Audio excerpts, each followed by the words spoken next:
कौटिल्य ने दो प्रकार के न्यायालय बताए हैं, कौन कौन से बताए? सिविल मामले और क्रिमिनल मामलों में क्या बेसिक डिफरेंस है, बताएं जरा। क्रीमी लेयर को लेकर हाल ही में सुप्रीम कोर्ट ने भी कुछ महीने पहले कुछ डिसीजन दिया, बताइए उसके बारे में। शादी के बाद जो अधिकतर महिलाएं हैं, मान लीजिए उनमें से वर्किंग प्रोफेशनल हैं, और किसी कारण से शादी में अनबन की स्थिति बन जाती है, बात तलाक तक पहुंच जाती है। जो वर्किंग वुमेन हैं वो ऑलरेडी अर्न कर रही हैं, क्या इसके बावजूद एलिमनी के लिए दावा करना उनका उचित मानती हैं?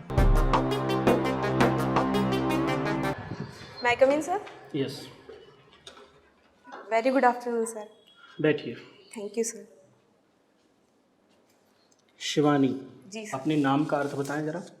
सर, शिवानी का अर्थ होता है शिव की पत्नी अर्थात देवी पार्वती, जो सर शक्ति और सकारात्मक ऊर्जा का प्रतीक है। इनके और भी कोई नाम है क्या? जी सर। बताएं। सर, उमा, गौरी, पार्वती और गिरिजा और भवानी। ठीक है। आपने 12th तक फिजिक्स, केमिस्ट्री, मैथ्स ये सब पढ़ा हुआ है। जी सर। उसके बाद बीए में आ जाना, जी ऐसा सर। क्यों किया?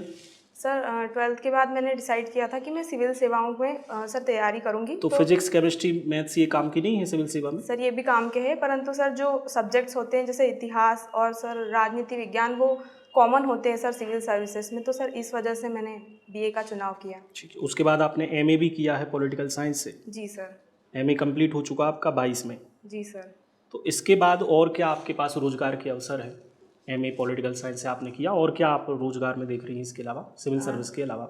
सर, इसके अलावा मैं सर पीएचडी के लिए अप्लाई कर सकती हूँ सर, नेट, यूजीसी इनमें सर मैं अप्लाई कर सकती हूँ आगे सर, परंतु सर मैंने सिविल सेवाओं की तैयारी कर रही थी तो सर उतना समय नहीं मिल पाया, तो सर इस वजह से मैंने कंटिन्यू नहीं किया अभी। अगर आपको दो अपॉर्चुनिटी एक साथ मिल जाए, एक तरफ आप एमए चूँकि कर चुकी हैं और आगे चल के अगर आप असिस्टेंट प्रोफेसर में सेलेक्ट हो जाती हैं जी सर। और मध्य प्रदेश की सिविल सेवा में भी सेलेक्ट हो जाती हैं, तो आपके पास चुनने के लिए एक ही विकल्प है, आप किसे चुनेंगी?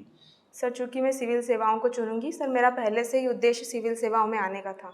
तो एमए करने का क्या अर्थ हुआ फिर? एमए क्यों किया आपने? Sir, Political science? ग्रेजुएशन के बाद सर पोस्ट ग्रेजुएशन के रूप में ताकि मेरी जो शिक्षा है वो और ज्ञान में सर और वृद्धि हो, तो सर इस वजह से मैंने एमए किया है। ठीक है। पॉलिटिकल साइंस पढ़ा हुआ है आपने, जी बताया सर। कोई फेवरेट टॉपिक बताएं अपना से।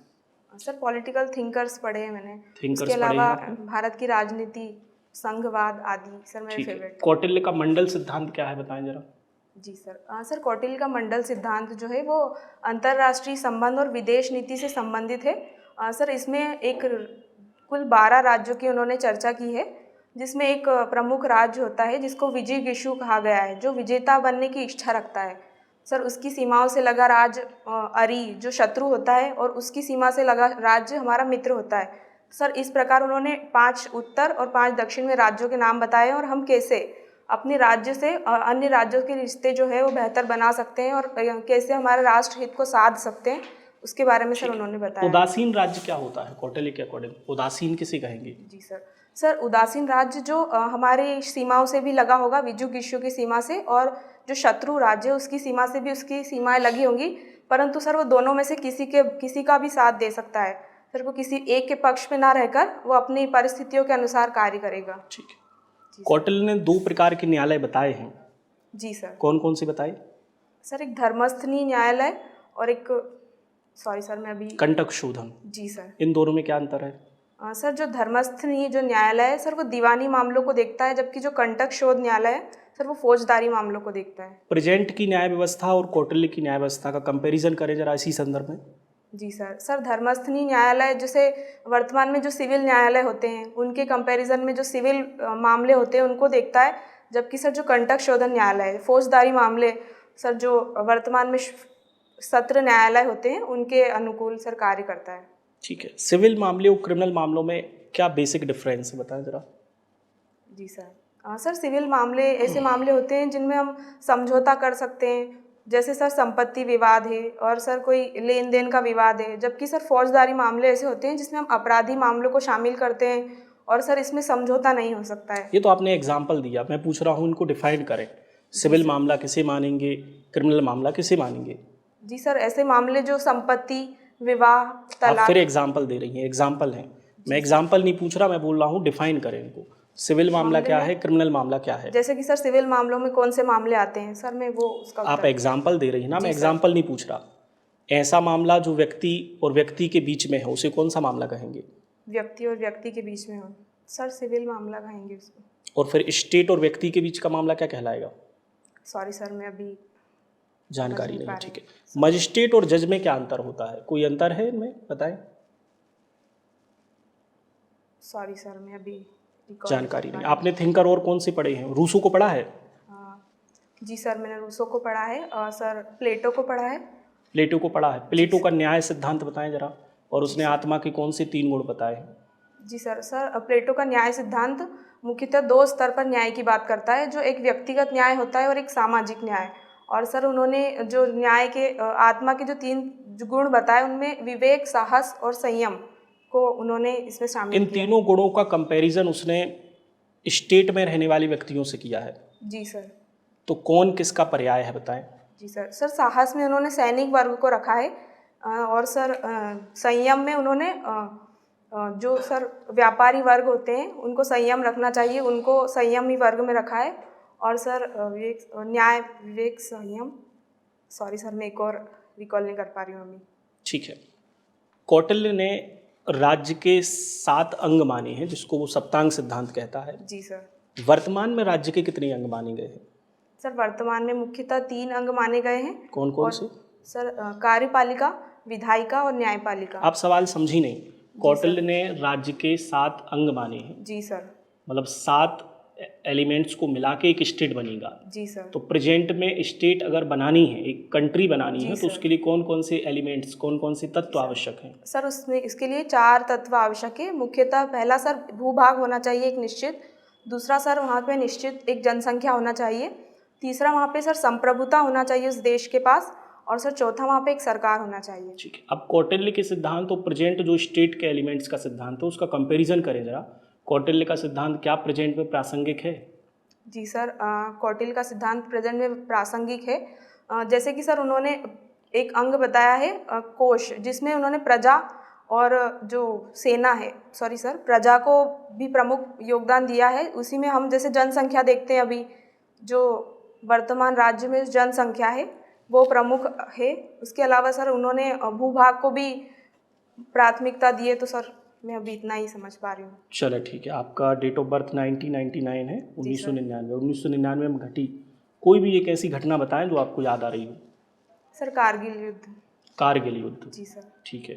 कारगिल युद्ध कैसे हुआ, क्यों हुआ, बताएं इसके बारे में। सर भारत की जो इसका नाम कारगिल युद्ध क्यों पड़ा, ये भी बताएं। सर क्योंकि ये जो युद्ध है सर लद्दाख के कारगिल क्षेत्र में लड़ा गया था सर, इसके कारण इसका नाम कारगिल युद्ध है। और सर जब लद्दाख की जो प्रमुख चोटियां हैं सर, जैसे टाइगर हिल्स, सर वहाँ पे पाकिस्तानी जो सेनाएं थे उन्होंने कबीलियों के रूप में वहाँ पे सर कब्जा कर लिया था। तो सर उसको छुड़ाने के लिए जो कारगिल युद्ध लड़ा गया था। ठीक है।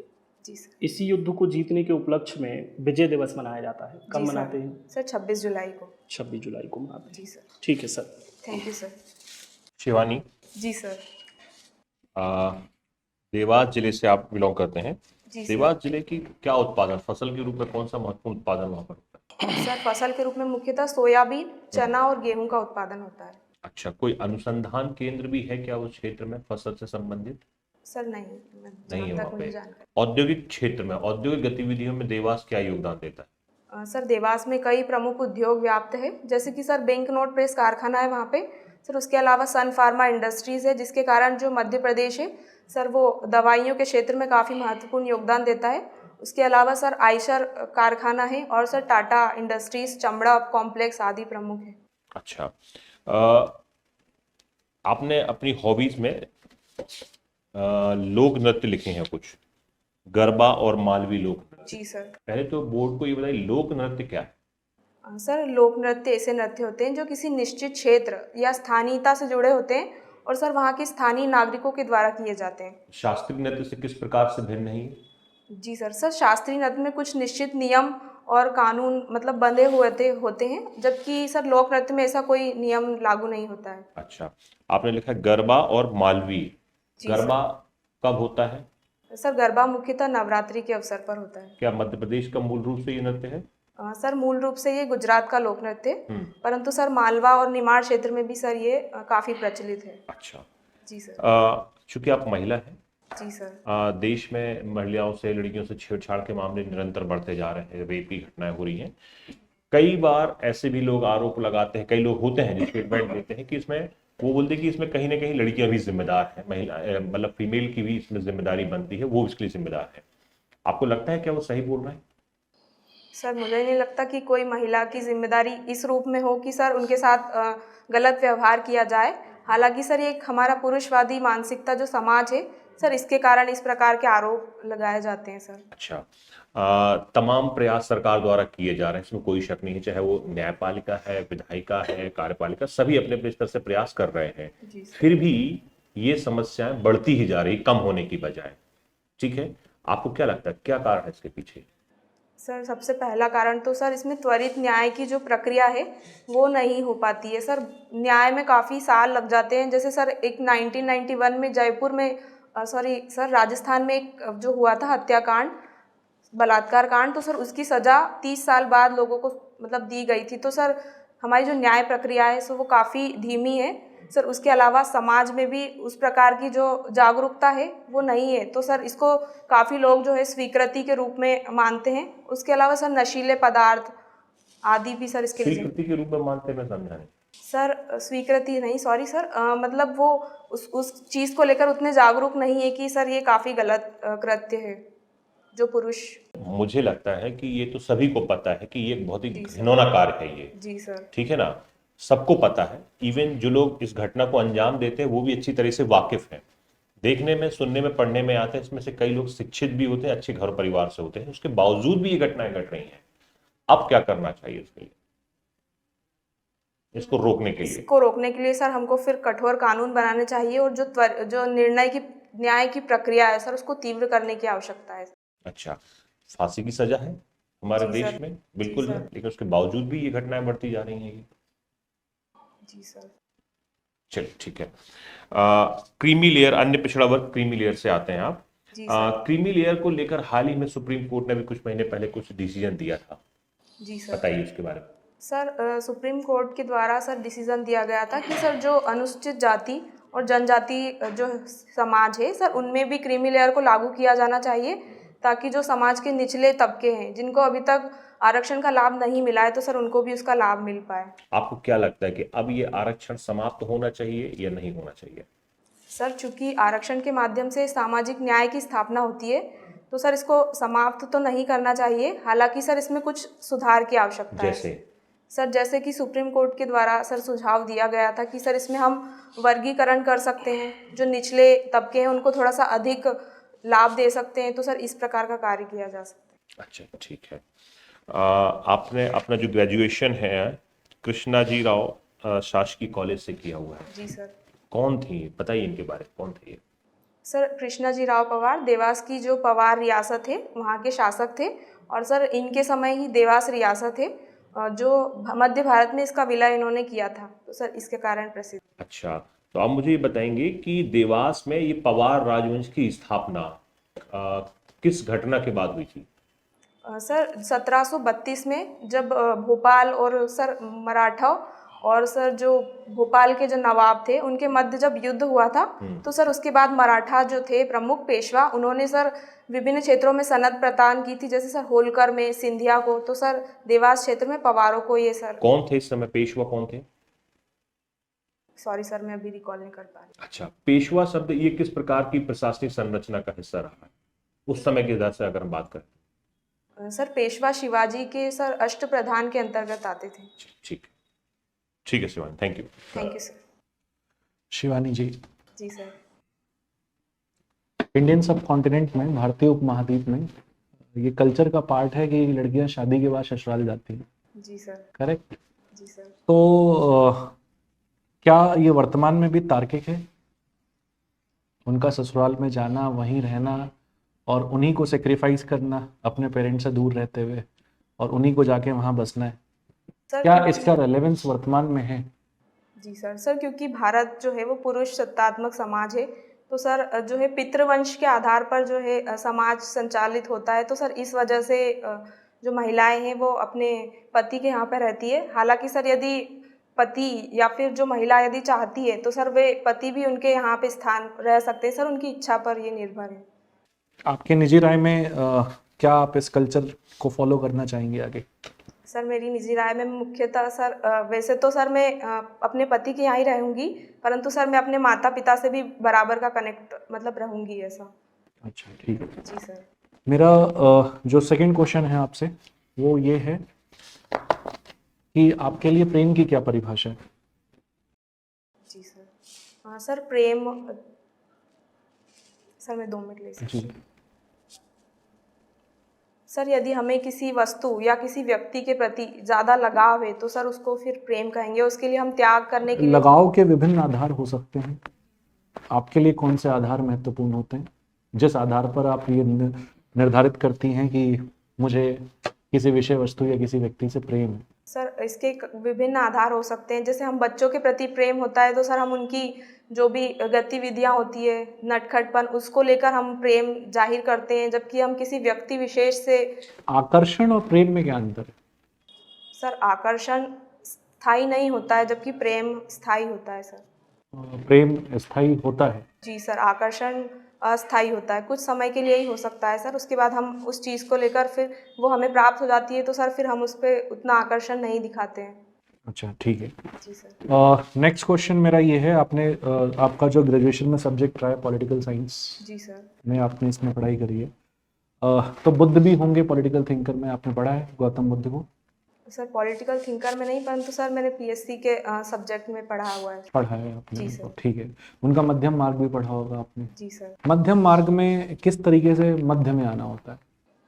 जी सर। सर मध्यम मार्ग में मुख्यतः हम ना ज़्यादा कठिन मार्ग, जैसे कि सर जैन धर्म में हम संथारा पद्धति होती है, ना काफ़ी सरल मार्ग जैसे सर चरक ने जो भौतिकवादी जो सिद्धांत दिया है, दोनों के मध्य का रास्ता जिसमें हम ना अधिक कठिन मार्ग पर चले और ना ही किसी सरल मार्ग पर चले सर, बल्कि मध्यम मार्ग पर दोनों में संतुलन बनाकर चले, तो सर उसको मध्यम मार्ग उन्होंने कहा है। अच्छा, जैसे फॉर एक उदाहरण के लिए मान लीजिए कोई व्यक्ति है जैसे सच बोलने की आदत है और कोई व्यक्ति है जैसे झूठ बोलने की आदत है, तो क्या कभी कभी सच बोलना कभी कभी झूठ बोलना ये मध्यम मार्ग है? नहीं सर। सर किसी की भलाई के लिए यदि कोई कार्य अच्छा के लिए हम झूठ बोलते तो सर वो ठीक है, परंतु सर सदैव सच ही बोलना चाहिए हमें। तो मध्यम मार्ग में जो भी कार्य हैं क्या वो सत्य पे ही आधारित होकर के किए जा सकते हैं? सॉरी सर, मैं अभी समझ नहीं पा रही हूँ। अच्छा, ठीक है। मध्यम मार्ग में मध्यम में आने के लिए क्या आधार लिया जाता है? सर मध्यम में आने के लिए आधार में ना अधिक कठिन मार्ग ना ज़्यादा सरल मार्ग को ही सर मैं समझ पा रही हूँ। अच्छा, जी सर। ठीक है। नेक्स्ट क्वेश्चन है मेरा, ऐसी कौन सी चीजें हैं जो आपको इरिटेट करती हैं? सर कोई व्यक्ति, वस्तु या फिर सर परिस्थितियाँ किसी भी संदर्भ में जो इरिटेट कोई करती व्यक्ति आपको कब इरिटेट करता है? सर कोई व्यक्ति जब किसी व्यक्ति के प्रति सर बेवजह उसकी सर तारीफें करता है अपने लाभ के लिए, तो सर वो चीज़ मुझे पसंद नहीं है सर। ठीक है। और दूसरा बिंदु? सर दूसरा सॉरी सर, मैं अभी याद नहीं कर पा रही हूँ। ठीक है। कोई व्यक्ति आपको इम्प्रेस कब करता है? सर मुझे इम्प्रेस व्यक्ति कर सकता है जब वो किसी ऐसे लोगों की मदद करे जिनको मदद की आवश्यकता है, और सर वो सदैव न्याय पर मतलब अच्छे कार्य करे, तो सर मुझे लगता है मैं उससे इम्प्रेस हो जाऊंगी। शादी के बाद जो अधिकतर महिलाएं हैं, मान लीजिए उनमें से वर्किंग प्रोफेशनल हैं, और किसी कारण से शादी में अनबन की स्थिति बन जाती है, बात तलाक तक पहुंच जाती है, और जो वर्किंग वुमेन हैं वो ऑलरेडी अर्न कर रही हैं, जी क्या इसके बावजूद एलिमनी के लिए दावा करना उनका उचित मानती हैं? नहीं सर, यदि वे सक्षम है अपने जीवन यापन के लिए और एक बेहतर जीवन यापन के लिए यदि वे सक्षम है तो सर ये नहीं लेना चाहिए। इसके लिए सर ऐसी महिलाएं जिन्होंने मतलब प्रारंभ में कोई कौशल धारण नहीं किया है और जिनको आवश्यकता है, तो सर उनको इसको लेना चाहिए एलिमनी। तो क्या वर्तमान में क्या नियमों में संशोधन की आवश्यकता है? जी सर, हो सकता है सर आगे इसमें संशोधन किया जाए। अच्छा, ठीक है। प्रशासन के क्षेत्र में ऐसे कौन से चुनौतियां देखती हैं आप जिसने आपको अट्रैक्ट किया है इस फील्ड की ओर?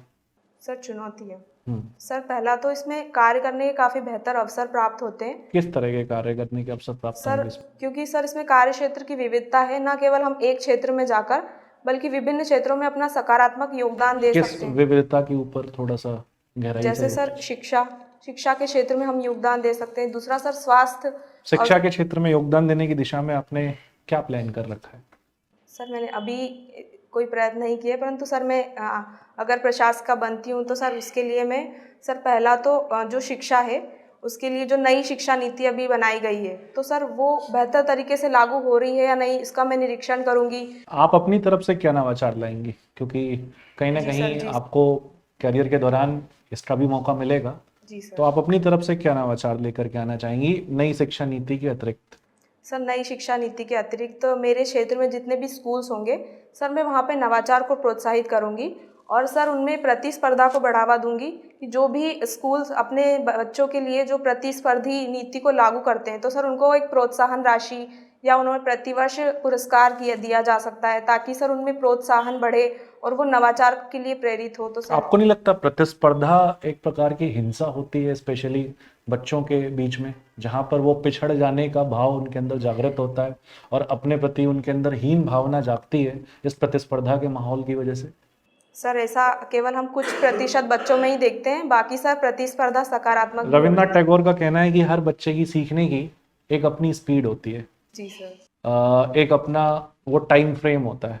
जी सर। उस निश्चित टाइम फ्रेम में देने के बाद, स्पीड को एडजस्ट करने के बाद वो सिलेबस को सीख सकता है, उससे अपनी एक अंडरस्टैंडिंग क्रिएट कर सकता है। जी सर। लेकिन अगर प्रतिस्पर्धा का माहौल रहेगा तो क्या हर बच्चे के साथ न्याय हो सकता है उस सीखने की सर प्रक्रिया में? जी सर, सर प्रतिस्पर्धा में हम ना केवल पढ़ाई बल्कि किसी बच्चों का सर जो मन होता है वो खेल में के प्रति बेहतर होता है, कोई सर कला के क्षेत्र में होता है, तो सर हम व्यक्तियों की जो बच्चे हैं उनकी व्यक्तित्व के आधार पर सर प्रतिस्पर्धा को बढ़ावा दे सकते हैं। प्रतिस्पर्धा की वजह से ये भी तो होता है कि जो हमारे सहभागी हैं जिनसे हम कंपटीशन कर रहे हैं उनके साथ एक सामंजस्य हमारी बनती नहीं है, हम उनसे अपने आप को हमेशा ऊपर आंकना चाहते हैं। तो इस तरह की स्पिरिट बच्चों के अंदर विकसित जो होगी कंपटीशन की वजह से, क्या ये सही है? सर बच्चों में प्रतिस्पर्धा नहीं सर, स्कूलों में प्रतिस्पर्धा की वो बेहतर प्रदर्शन करें सर, उस प्रतिस्पर्धा की मैं बात कर रही हूँ। अच्छा, स्कूलों में कैसे प्रतिस्पर्धा आप जैसे कि सर बच्चे स्कूलों में नवाचार लाए, जैसे हाल ही में सर न्यूज़पेपर में आया था, छत्तीसगढ़ में एक स्कूल है सर, वहाँ पे जो टीचर्स है उन्होंने बच्चों को पढ़ाने के लिए नए नए तरीके बनाए और सर स्कूल में ही 1200 प्रकार की प्रजातियों को बढ़ावा दिया और सर खेल के क्षेत्र में उन्होंने बढ़ावा 1200 प्रकार की प्रजातियों को? जी सर, उनको स्कूलों में उगाया है सर। किस चीज की प्रजातियां? पौधों सर के? पौधों की। अच्छा, जी सर, तो सर इस प्रकार के नवाचार को हम बढ़ावा दे सकते हैं, तो जिसके कारण हम कार्य क्षेत्र में विविध भी होंगे और बच्चे विभिन्न क्षेत्रों में अपना योगदान दे पाएंगे सर। तो जो बच्चे हैं जो शिक्षण पद्धति से जुड़े हुए हैं, क्या उनके बीच में प्रतिस्पर्धा सही नहीं है? सर उनके बीच में भी सर सकारात्मक प्रतिस्पर्धा सही है। अच्छा, ठीक है, ठीक है। आज से 5 साल के बाद आप अपने लाइफ में अपने आप को कहाँ पाती हैं? सर आज से 5 साल के बाद मैं स्वयं को सर एक प्रशासनिक अधिकारी के रूप में डिप्टी कलेक्टर की पोस्ट पे पाती हूँ। क्या आपका कोई प्लान बी भी है? नहीं सर, अभी तक मैंने कोई प्लान भी नहीं बनाया। ठीक है, thank you. Thank you sir. ठीक है शिवानी, आप जा सकती हैं। Thank you. शिवानी, आंसर ठीक आ रहे थे पर मुझे कई जगह तार्किकता की कमी लगी। तार्किक मतलब जस्टिफाई नहीं कर पा रहे थे आप आंसर को। सप्तांग सिद्धांत का कंपैरिजन मैंने पूछा, जी सर। आंसर सही नहीं था। एक कुछ शब्दों का इस्तेमाल आपने जैसे किया पुरुषवादी मानसिकता, सर के भी एक सवाल में भी किया और यहाँ पे भी किया, जी सर। तो आंसर ठीक था पर मुझे लग रहा है जस्टिफाई आप ठीक से नहीं कर रही है। पुरुषवादी मानसिकता है तो कैसे है, आप उसे जस्टिफाई करें ना। तो वो क्या है, आप पुरुषवादी मानसिकता जैसे ही आप बोलेंगी वैसे ही नया चैप्टर ओपन हो जाएगा, नए सवाल पैदा हो जाएंगे, जबकि उसका आंसर और अच्छे से दिया जा सकता था। तो जस्टिफाई नहीं कर पा रहे थे आप, तार्किकता मुझे कम दिख रही थी। एक और सर के सवाल में आपने कहा न्यायिक प्रक्रिया का काफ़ी धीमा होना। जी सर। तो इस प्रकार के जो उत्तर दिए जाते हैं ना, इनसे और नए चैप्टर फिर ओपन हो जाते हैं। तो कोशिश करें प्रश्नों को इस प्रकार से लें कि तार्किकता के साथ उत्तर देके खत्म कर दें। आंसर गलत नहीं है पर तार्किकता नहीं है उनमें, है ना। इसको थोड़ा सा सुधारो, बाकी थोड़ी सी स्माइल फेस पे, ओवरऑल बढ़िया है। ठीक है, हाँ सर तुम्हें कुछ पूछना है? हाँ सर, सर कॉन्फिडेंस लेवल थोड़ा सा मुझे डाउन लगा। लगा, जी सर। है ना। बीच बीच में ऊपर देखना, नीचे देखना, ये भी थोड़ा चल रहा था, तो मुझे थोड़ा सा डाउन लगा। मतलब मुझे लगता है कि आपको और मौका भी देने होंगे, जी सर। तो धीरे धीरे प्रैक्टिस में ठीक हो जाएगा। डेट आ गई आपकी? सर 25 नवंबर। टाइम है, ले सकते हो, बहुत सारे डेमो दे सकते हो। देखिए, एक चीज़ पता जो चल रही थी, जहाँ पे आप अपना उत्तर ख़त्म कर रही थी, आपको पता है कि आपने अच्छा आंसर नहीं दिया, वहाँ पे आपकी आवाज़ ऑटोमेटिकली बहुत धीरे हो जा रही थी लास्ट में। ये एक माइक्रो ऑब्जर्वेशन है मेरी, कि आपको विश्वास नहीं है अपने उत्तर पे, इसलिए आपकी आवाज़ धीरे हो जा रही है। और जहाँ पे आपको आता है वहाँ पे आपकी आवाज़ थोड़ी लाउड रह रही थी। ठीक है, तो एक ये माइक्रो ऑब्जर्वेशन है। दूसरी बात, हाँ, जैसा कि सर ने बताया, आप अगर स्पेसिफिक उत्तर नहीं देंगी और एक ऐसा सामान्य उत्तर देंगी, तो सामान्य उत्तर कई सारे प्रश्नों को खोल देगा और हमें गहराई में उतरना पड़ेगा फिर उसके बाद। और गहराई में जब अक्सर उतरते हैं तो नॉलेज की कमी हो जाती है, तो उस चीज़ से बचा जाना चाहिए, specific to the point answer दे करके। बाकी ठीक था, बाकी सब ठीक था। थोड़ा सा जैसे जैसे आप रेशनल जो रेशनैलिटी, तार्किकता लेकर के आएंगे, वैसे वैसे कॉन्फिडेंस भी बढ़ेगा। और थोड़ा सा करंट अफेयर के मुद्दों को तैयार रखें और पॉलिटिकल साइंस थोड़ा सा पढ़ लें, थिंकर्स थोड़ा पढ़ लें। कौन सा इंटरव्यू आपका ये? Sir second interview. पहला वाला दिया था, इससे पहले वाला आपने, फिर क्या रहा उसका रिजल्ट? सर उसमें फाइनल सिलेक्शन नहीं हुआ था। फाइनल नहीं हुआ था? अच्छा, नंबर भी पता भी नहीं चले होंगे अब कितना आया उसमें। ठीक है, थोड़ा सा पढ़ लेना। पढ़ लेना थोड़ा सा, और थोड़ा सा चेहरे पे स्माइल, थोड़ा सा कॉन्फिडेंस रखिए आप। कॉन्फिडेंस कम दिखता है उससे ना। थोड़ा इलेक्शन वगैरह देख लेना, अमेरिका के इलेक्शन, जी सर। सुप्रीम कोर्ट के भी 2-4 जजमेंट कई सारे आ रहे हैं, जी इन सर। जजमेंट को थोड़ा अच्छे से देख लेना, है ना। जी सर।